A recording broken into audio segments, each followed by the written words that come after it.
Hola, espero que se encuentre muy bien. En esta ocasión hablaremos un poco acerca de la época grecolatina. Realmente sabemos que la cultura griega es una de las culturas más importantes para la actualidad, porque muchas de las cosas que fueron creadas o se desarrollaban dentro del periodo conocido como periodo grecolatino aún siguen funcionando, como es el caso de la democracia, que hasta actualmente sabemos de que se siguen utilizando algunos principios que se basan en ese principio democrático que fue iniciado por los griegos. Aparte en las artes, sabemos que las artes son primeramente creadas por ellos y cultivadas por los griegos. El deporte, las olimpiadas, por ejemplo, justamente surgen de la tradición griega de las festividades de Olimpia en honor al lugar donde eran habitados los dioses. Entonces, vemos que estas dos culturas, tanto la griega como la romana, van a formar una parte importante de nuestra historia. Los romanos, pues sabemos que gracias al latín evolucionó a lo que hoy conocemos como nuestro propio idioma, el idioma español. Entonces, es importante conocer acerca de esas dos culturas. Sabemos de que existe una época que se conoce como época clásica, que justamente es un periodo de tiempo que abarca las producciones hechas por los griegos y por los romanos. En este periodo de literatura clásica o época clásica se van a ubicar todas esas obras que fueron creadas en ese momento. Y por eso es importante conocer un poco de estas dos culturas. En cuanto a los griegos, sabemos que ellos se desarrollaron dentro del mar Mediterráneo, justamente ocuparon toda la península que hoy se ubica Grecia, y que ahí fue donde se desarrollaron básicamente este pueblo, organizados en grupos, en ciudades que se conocían como polis. Había muchas polis muy importantes, pero la que más sobresalía era la polis de Atenas, de donde justamente se practicaba la democracia aparte de otros tipos de artes. Llegó un momento entre el siglo VIII y el siglo VI a.C. que pequeños grupos de personas, algunas voluntarias y otros elegidos, tuvieron que vagar en busca de nuevas tierras y empezaron a poblar básicamente todo el contorno del mar Mediterráneo. Y bueno, ahí ya hacemos una pequeña unión con la siguiente cultura, porque los romanos que se desarrollaron dentro del mismo mar Mediterráneo, o si nos podemos fijar acá, otra península muy cercana a la península de los griegos, justamente hay una historia donde intentan unir esas dos historias, porque se cree, o según algunos relatos romanos, ellos dicen de que son descendientes de Eneas. Eneas, que justamente era hijo de Afrodita con un mortal. Este personaje participa en la guerra de Troya y huye antes de la derrota de los troyanos hacia las tierras que hoy conocemos como Italia. Ahí él tiene dos hijos con una mujer que se llaman Rómulo y Remo, y a partir de ellos es que se inicia un mito de la fundación de Roma, donde se dice de que sus dos niños fueron abandonados en un río, fueron alimentados por una loba y bueno, después de un poco una traición entre los hermanos, uno de ellos termina fundando lo que conocemos como Roma. Pero en sí, Roma como cultura es fundada en el 753 a.C.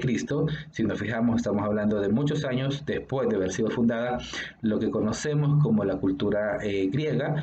Se funda todo este pueblo, el pueblo italiano, donde en el siglo VII, justamente antes de Cristo, algunos pueblos que eran llamados los pueblos etruscos, justamente llegan y conquistan las siete colinas. Estas siete colinas son la base de lo que se convertiría en lo que nosotros conocemos como Roma. Los etruscos llegan, lo conquistan, fundan lo que se conocería como Roma, la empiezan a gobernar a través de la forma de gobierno conocida como la monarquía, establecen un rey, pero que ese rey estaba siendo también asistido por un senado. En el siglo VI a.C., los romanos expulsan a los etruscos e impusieron un nuevo sistema político conocido como la República. En este momento, justamente inicia la historia de Roma como nosotros la conocemos. Ya sin el dominio etrusco comienzan ellos a tomar su propio protagonismo. Pero vamos a ver que la historia básicamente de los griegos y los romanos ha estado unido desde siempre. Y vamos a conocer un poco del contexto histórico o cómo era que se movía o se movilizaba en este caso la cultura griega. En cuanto a los griegos, sabemos que entre el 490 a.C. y el 322 a.C. es la época que se considera como el mayor florecimiento de la cultura griega antigua. En esta época es como que se vive su siglo de oro o su periodo de oro. Y justamente la cultura griega se va a caracterizar porque generan un nuevo ideal de belleza que estaba basado en la simetría y en las proporciones. Esto lo podemos ver tanto en las esculturas como en la pintura, que poco a poco fueron perfeccionando los griegos e incluso en las mismas edificaciones que ellos tenían. También empiezan a crear un concepto de orden de arquitectura que visualmente buscaba perfectamente la armonía. La religión sabemos de que tenía un carácter social más que ser de un carácter dominante en cuanto a la creencia, era algo de carácter social porque organizaba la sociedad. En cuanto a su mitología, sabemos que eran politeístas porque tenían muchos dioses, 12 dioses principales, pero había una gran cantidad de dioses secundarios que tenían también importancia. Sus dioses eran totalmente antropomórficos, es decir, que tenían forma de hombres porque también representaban algunos de los vicios humanos. Entonces, a través de los dioses, ellos intentaban representar las mismas características que habían en los humanos. Y por último, la mitología también era jerarquizada porque bueno, tenían a Zeus, que era el dios principal, después de él estaban los 11 dioses principales, y después había una serie de dioses y semidioses y titanes que se encontraban en un nivel mucho más bajo. Hablando propiamente de la literatura, los temas que se trataban, principalmente tenemos que hablar tanto de Homero como de Hesiodo. Esos dos personajes básicamente fueron los que dieron forma a la mitología que nosotros conocemos porque ellos eran mitólogos, es decir, que recorrían las diversas poblaciones griegas y recogían las leyendas y a través de esas leyendas que ellos encontraban iban organizando la genealogía e historia de los dioses. Posteriormente sabemos que los romanos adoptan este panteón griego y lo convierten en sus propias divinidades cambiándole los nombres.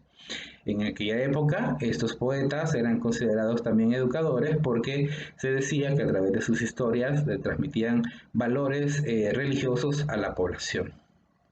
En esta época, los géneros que más tuvieron importancia fueron la épica, que cuando hablamos de la época épica, esta exaltaba las hazañas de los héroes y de algunos dioses y semidioses, y estas eran cantadas por aedas. Incluso Homero y Hesíodo eran considerados dos aedas muy importantes de la época. En cuanto a la lírica, siempre tenía la importancia de exaltar los sentimientos y las emociones, y tenemos a Safo de Lesbo como una representante bastante importante de este género, que incluso fue llamada por algunos filósofos como la décima musa. El drama, sabemos que desde sus orígenes, que estaba basado en la adoración al dios Dionisio, tenía que ver con un vínculo importante con la religión y con mantener el orden a través de lo que ellos llamaban como la catarsis del miedo.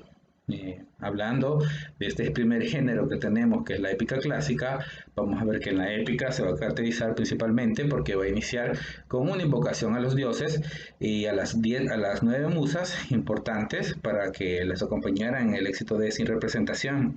Además, había una abundancia de epítetos y símiles, epítetos que recordemos que es una característica que es propia de un elemento. Los personajes generalmente representaban arquetipos, valores positivos o negativos. En la épica sabemos que narra hazañas de los héroes y semidioses legendarios, que está escrito en prosa o en verso, y estaba interpretado por los aedas, que decíamos que estos eran creadores anónimos que recorrían todo el territorio griego recogiendo historias y llevando nuevas historias. En cuanto a los textos de mayor difusión de esta épica clásica, tenemos la Ilíada y la Odisea. En la siguiente forma que tenemos, que es el teatro, en el siguiente género que ellos practicaban, el teatro, los griegos sabemos que interpretaban principalmente la tragedia y la comedia. En la tragedia, que fue interpretada principalmente por los griegos, se significaban algunos episodios y temas mitológicos que ya eran conocidos por la población. Como decíamos, los temas eran parte de las leyendas y los mitos que ya existían. Se considera que el fundador de la tragedia como tal fue el dramaturgo conocido como Tempis en el 525 a.C.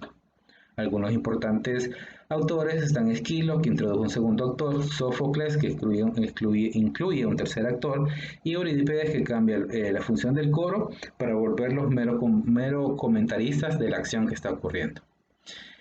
Aunque principalmente los griegos practicaron la tragedia, también tenían un poco de la comedia, donde los temas principales podían inspirarse en individuos comunes de la época, como es el caso de las nubes, que estaba basado en las nubes como parte de Aristófanes, que justamente hablaba de situaciones comunes de la vida de las personas.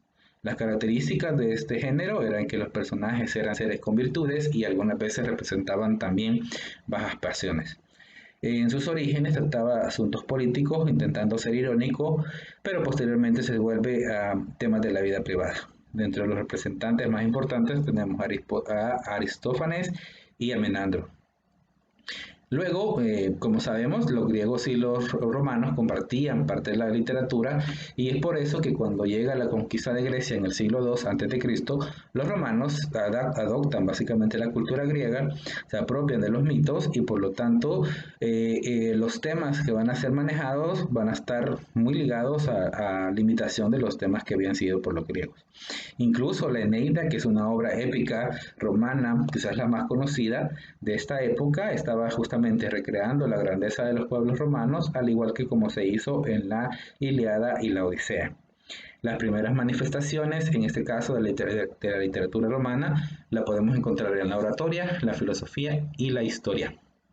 Y para finalizar, los griegos, los romanos principalmente, tuvieron la comedia. Y en la comedia lo que ellos hacían era representar principalmente algunos argumentos ya hechos por los griegos, intentaban, mejor dicho, eran exagerados en su interpretación, gesticulaban mucho más y era un juego de palabras que realizaban.